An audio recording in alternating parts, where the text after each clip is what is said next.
आज हम सीखेंगे एक खास मात्रा जो ज़्यादातर सभी बच्चों के लिए कंफ्यूजिंग होती है। सभी कोई एक बार तो ज़रूर सोचते हैं कि इसे कैसे लिखा जाए, कैसे पढ़ा जाए।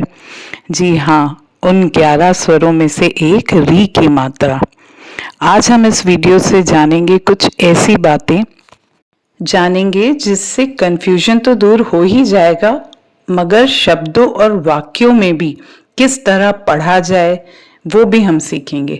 चलिए एक स्टेप बाय स्टेप देखते हैं। सबसे पहले हमें इसकी ध्वनि समझनी होगी। जब तक हम ध्वनि सही नहीं पढ़ेंगे, हमारे शब्द और वाक्य भी सही नहीं होंगे। इसका उच्चारण री की तरह होता है।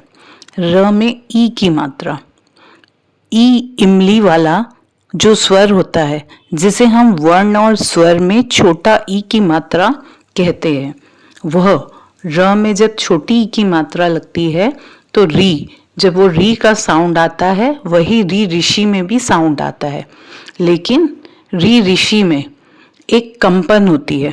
इसे पढ़ते समय दांतों में कंपन होती है। इसे हम एक उदाहरण से चलिए समझते हैं। घृत, घृत, इसे आप पढ़िए, दोनों दांतों के बीच एक कंपन महसूस होगी। वहीं आप री का शब्द पढ़िए, ऋण, एकदम से बोल दिया। इसे पढ़ने के लिए आपको थोड़ा सा प्रेशर या कंपन महसूस नहीं होगी। जिस तरीके से आप घृत पढ़ रहे हैं वैसे ही आप ऋण पढ़ पा रहे हैं क्या? ऋण को आप एकदम से पढ़ लिए, लेकिन घृत, घृत, इसमें दांतों में कंपन होती है। बोलने के लिए हमें 1 सेकेंड लगता है, ग्री, 1 सेकेंड लगता है। वहीं र में छोटी की मात्रा वाले शब्द और वर्ण को पढ़ने के लिए हमें कोई भी समय नहीं लगता, हम उन्हें तुरंत पढ़ लेते हैं। ऋण, इसका प्रयोग संस्कृत में आए शब्दों में होता है, जबकि री, र में छोटी की मात्रा अधिक हिंदी में सामान्य शब्दों में होता है, सामान्य वाक्यों में किया जाता है।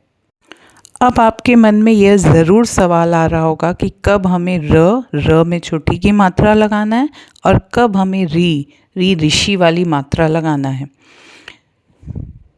चलिए, ये सबसे बड़ा सवाल, ये सबसे बड़ा डाउट आपका अब क्लियर किया जाता है।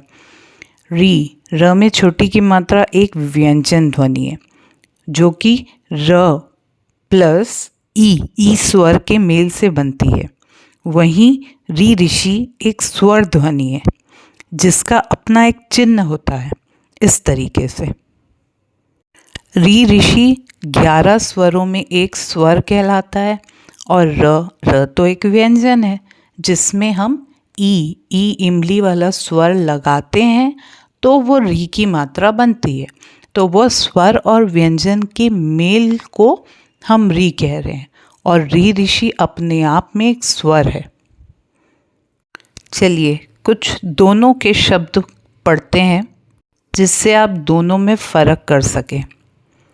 रिपु, ऋतु, ऋण, ऋषि। आ रहा है दोनों में फ़र्क?